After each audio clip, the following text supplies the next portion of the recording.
kita sudah sampai di sini. Yang pertama saya matur silaturahmi sama Mbah Yai. Yang kedua biar apa namanya? Tadi sudah izin mengambil gambar dari depan Pak. Apa tuh simbol pondok ya? Itu biar orang yang mau mondok itu kan tahu alamatnya. Gitu. Yang kedua mungkin saya ingin bertanya-tanya sama Pak Yai itu, kalau di sini mungkin kan yang diajarkan itu misalkan apa gitu kan, namanya di pondok itu kan ada yang mencakup ilmu hikmah kan gitu Pak ya.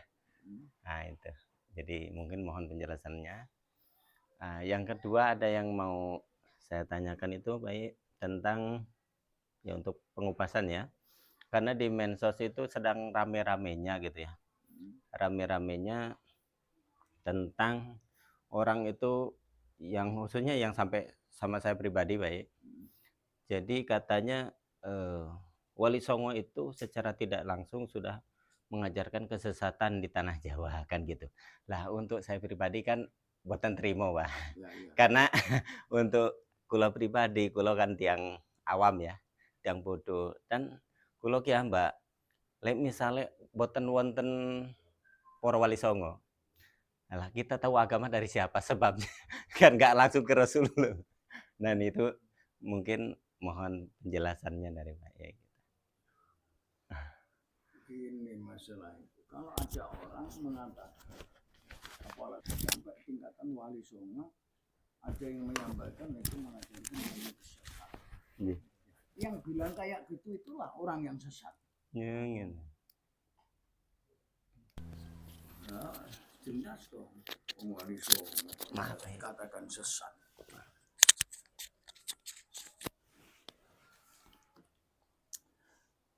Itu sudah terkenal waliullah, Wali Songo, nasabnya jelas, dikatakan sesat. Orang yang mempunyai tekad atau menyampaikan Wali Songo itu mengajarkan kesesatan. Yang kata kayak gitu itulah orang yang sesat. Jelas ya. Jelas sudah, enggak, jangan ragu.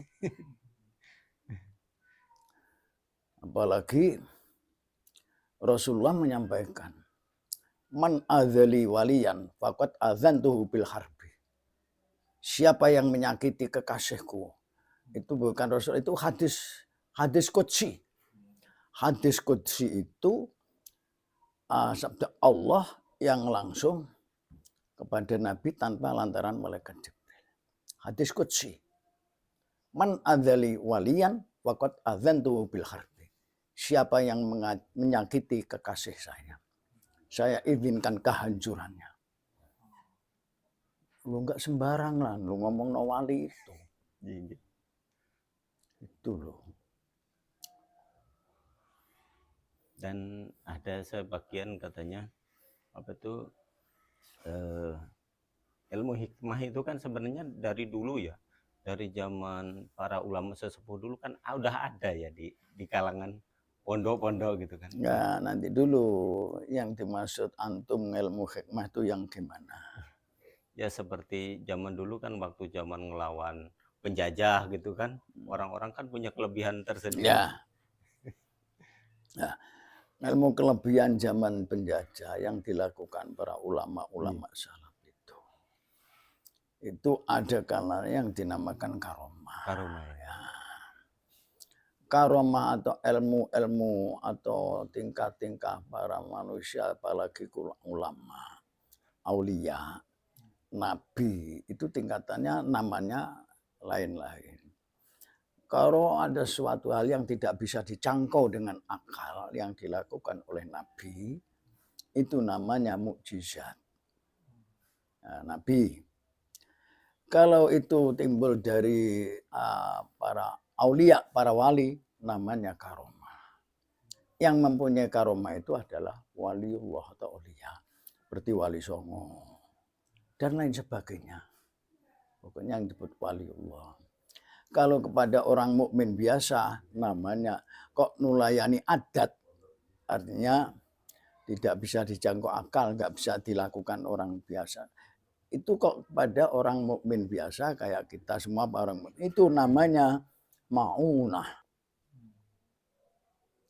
Jadi kalau itu jatuh kepada wali namanya karomah.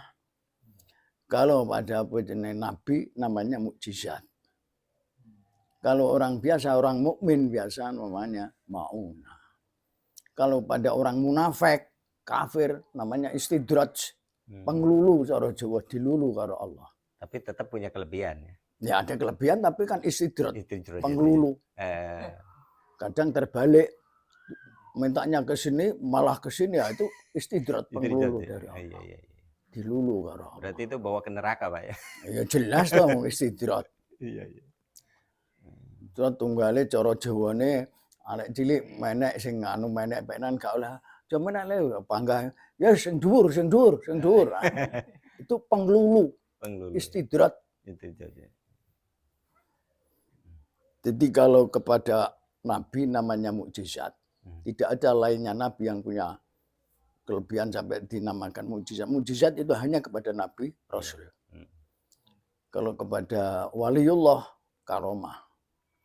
Di bawahnya. Jadi kalau kepada orang mukmin biasa, orang mukmin yang soleh tidak sampai tingkatan wali namanya maunah. Maunah. Kalau lainnya itu pada orang yang munafik, orang fasik, apalagi orang kafir namanya istidrat, dilulu. Barang dilulu itu cara istilah Jawa lah gak apik. Ya wis ngene akhirnya belek gak karuan. Itu namanya. Apalagi itu tadi yang disampaikan katanya Wali Songo itu mengajarkan kesesatan. Orang yang mengangkatan mempunyai kayak gitu itu orang yang sesat, yaitu orang yang kayak gitu itu. Yang jelas ya. Jelas, nggak usah diikuti, itu ditentang aja. Udah jelas sesatnya ya. Jelas sesatnya. Iya. Karena pernah dulu itu waktu di sana deh, kita di apa itu daerah apa tuh Bima ya, itu katanya ya waktu dia itu menyesatkan kami ya kami terima aja, diam aja karena kami sifatnya pribadi. Tapi ketika beliau itu menyatakan katanya secara tidak langsung Wali Songo itu sudah sudah mengajarkan kesesatan di tanah Jawa. Kenapa kata saya kan gitu. Ya itu sekarang lihat buktinya katanya orang-orang jadi banyak yang musyrik katanya gitu. Berbondong-bondong ke makam katanya gitu. Nah, orang yang ke Mekah dianggap musyrik. Ya itulah orang yang sesat kayak gitu itu. Itu siapa yang ngomong itu orang apa? Enggak usah ditanggapi orang kayak gitu. Ya kadang kita sendiri ya namanya manusiawi ya. Begitu mendengar dia mengatakan Wali Songo itu secara tidak langsung menyesatkan umat, ya saya marah lah gitu lah. Katakan untung aja waktu itu gak saya pukuli. Wah, nggak maklum nggak anak jalanan, Pak. Ya, terus yang pokok lagi apa yang perlu ditanya? Yang terakhir tentang sejarah, Pak. Karena gini, saya sekarang ya khususnya generasi muda sekarang itu seakan-akan sejarah itu dianggap enteng ya, khususnya di Nusantara Indonesia. Karena kalau menurut kami sebagai generasi ya, itu sejarah di Indonesia itu sangat bermakna dan juga memang tinggi sekali harganya. Karena mungkin tanpa beliau-beliau dulu yang berjuang bukan hanya secara fisik ya, menyebarkan agama dulu kan sulitnya, mungkin perlu fisik juga naruhkan, mungkin ada yang naruhkan sampai mengikhlaskan nyawanya itulah sebelum merdeka lah, khususnya sebelum merdeka Indonesia ini kan.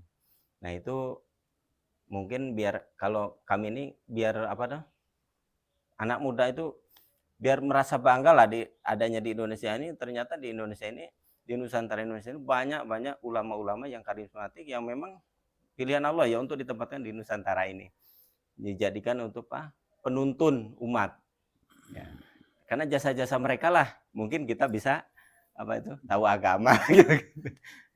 Sudah sepantasnya untuk memuliakan gitu, menghormati jasa-jasa yang bisa kita lakukan kan cuma bisa berterima kasih saja, itu menghadiahkan doa-doa mungkin bagi yang udah kembali kepada kembali panggilan Allah itu.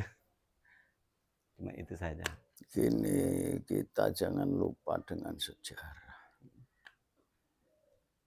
Jangan lupa dengan sejarah. Apalagi sejarah Indonesia pamannya kemerdekaan. Siapa yang berjuang pertama itu? Siapa? Dari ulama-ulama. Ulama-ulama. Kalau melupakan sejarah, bahkan memang sejarah itu ada yang ingin menghapus masalah Iya, itu, benar. gitu loh. Itu orang-orang yang menurut saya, ya orang yang nggak normal akalnya menurut saya gitu aja.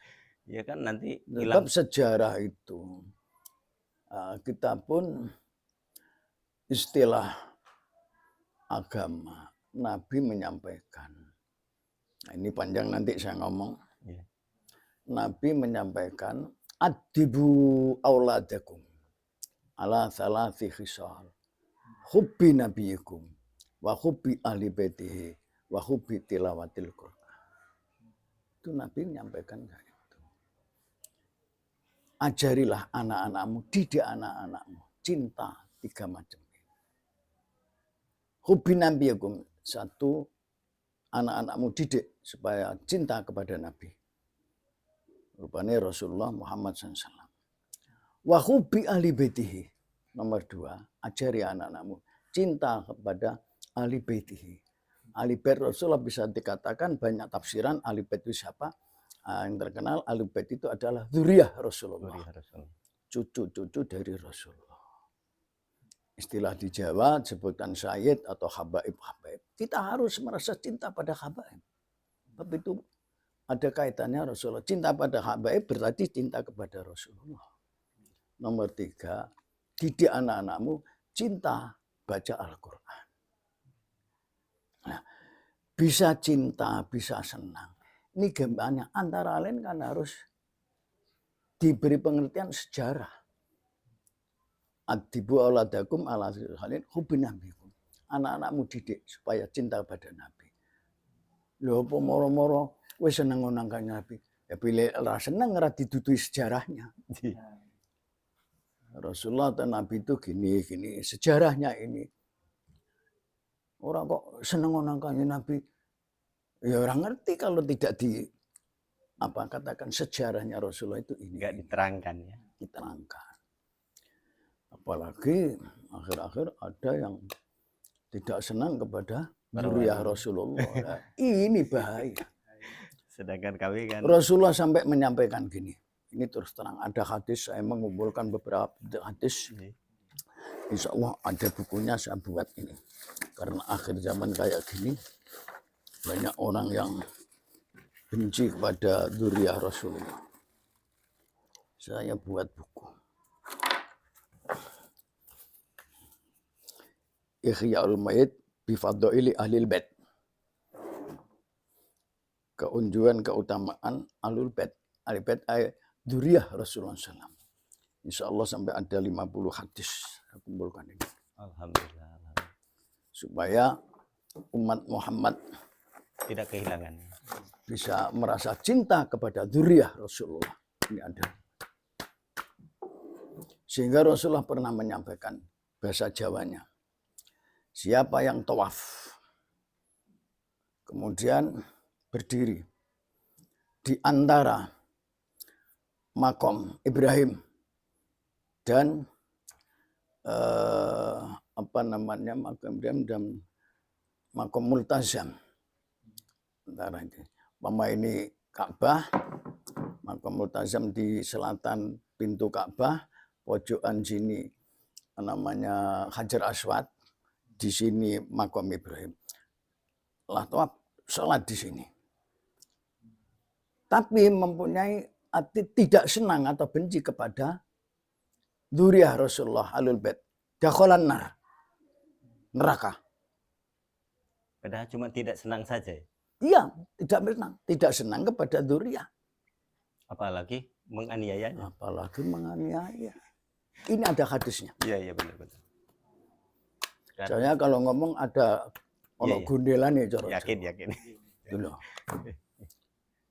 Jadi gini masalah itu, kita umat Islam harus menghargai dan merasa cinta kepada para habaib. Dengan secara mutlak. Walaupun kayak apa, kalau hamba atau dzurriyyah, benar-benar ini dzurriyyatullah, ini ada keistimewaan dari Allah. Kalau saya nggak berani ngomong apa jelek pada hamba saya nggak berani. Kecuali kalau benar-benar tahu melakukan barang yang nggak baik, ya gitu kita harus amar ma'ruf nahi mungkar, itu kewajiban meringatkan. Tapi secara mutlak saya nggak berani. Tetap kita harus hormat, takzim dan mahabbah kepada dzurriyyah Rasulullah SAW. Apalagi di Indonesia ini sekarang la ilaha illallah. Masalah akidah, kita perlu menjaga akidah, terutama akidah Ahlus Sunnah wal Jamaah. Yang disampaikan oleh Rasulullah siapa? Ahlus Sunnah wal Jamaah. Rasulullah menyampaikan ma'ana alaihi washabi. Apa yang saya lakukan dan dilakukan para sahabatku. Ahlus Sunnah wal Jamaah. Secara mutlak dari Rasulullah. Untuk di Indonesia yang disebarluaskan, dikokohkan oleh pada waktu itu oleh timbullah lewat Mbah Hasyim Asy'ari, Mbah Wahab, Nahdlatul Ulama. Ini mengokohkan, memperjuangkan, mempertahankan dan memperjuangkan, menyebarkan thariqah Ahlus Sunnah wal Jamaah ala haddi qauli Rasulullah ma'ana alaihi washabi. Jangan sampai Ahlus Sunnah wal Jamaah ini secara mutlak, jangan sampai kemasukan akidah Syiah, kemasukan liberal dan lain sebagainya. Apalagi sekarang ada, ini semua untuk memecah belah umat Islam di Indonesia. Apalagi sekarang ada aliran la ilaha illallah. Ini semua untuk mecah belah, untuk melemahkan syariat Ahlus Sunnah wal Jamaah, akidah Ahlus Sunnah wal Jamaah, dan melemahkan Indonesia. Sebab dengan secara mayoritas Indonesia itu Muslim. Mayoritas. Kalau secara hadapan-hadapan tidak berani ya. Nah, bicara nih merangi orang kok pakai fisik, ya pakai ini politik kadang politik adu domba dan lain sebagainya. Inilah yang menghancurkan. Bahaya. Ada lagi sekarang ini ada disebut Islam Nusantara. Ini harus tahu. Ini bahaya. Siapapun ini sebenarnya banyak yang nggak tahu. Katanya Islam di Nusantara. Kalau Islam di Nusantara ya ditafsir. Jangan kok akidah Islam Nusantara nggak ada. Islam ya sudah Islam itu saja. Inna dina indallahil Islam. Wa may yabtaghi ghairal Islam dina fala yuqbala minhu fa huwa fil akhirati minal khasirin.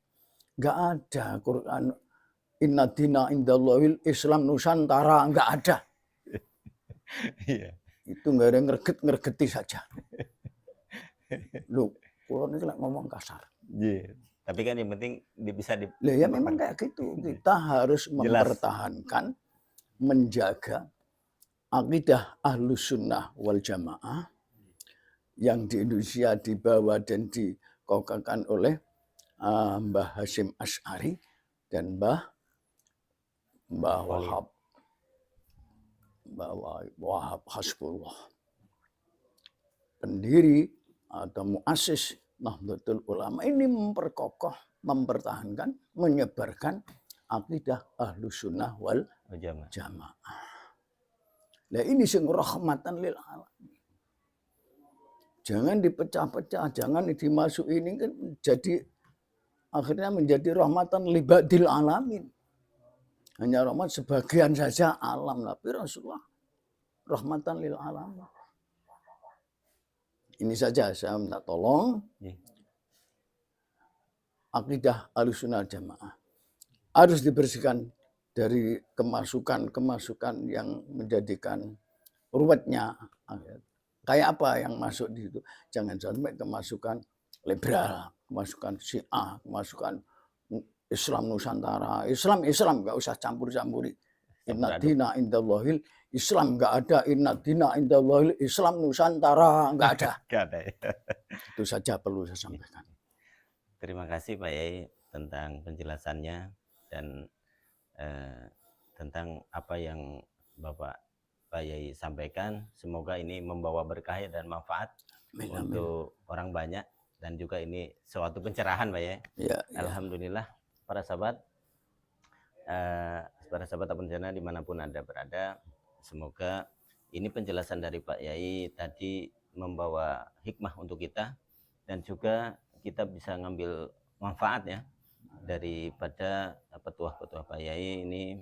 Semoga kita bisa mencuplik bisa mengambil baik-baiknya ini, dan kita tidak lagi ragu lah ya, karena sekarang ini namanya di masyarakat ini kan ragu sebenarnya mana kiai yang harus diikuti kayak gitu ya. Karena semua ngakunya ahli sunnah Pak. Sekarang gini saya tambah dulu. Jadi Indonesia itu sebelum merdeka, sebelum 45, yang berjuang di Indonesia itu siapa? Ya orang Islam. Ada dua kelompok umat Islam, ormas Islam yang besar, bisa saya katakan soko guru atau cagae Indonesia yang besar. Satu NU, dua Muhammadiyah. Muhammadiyah berdiri mulai tahun 12 atau berapa.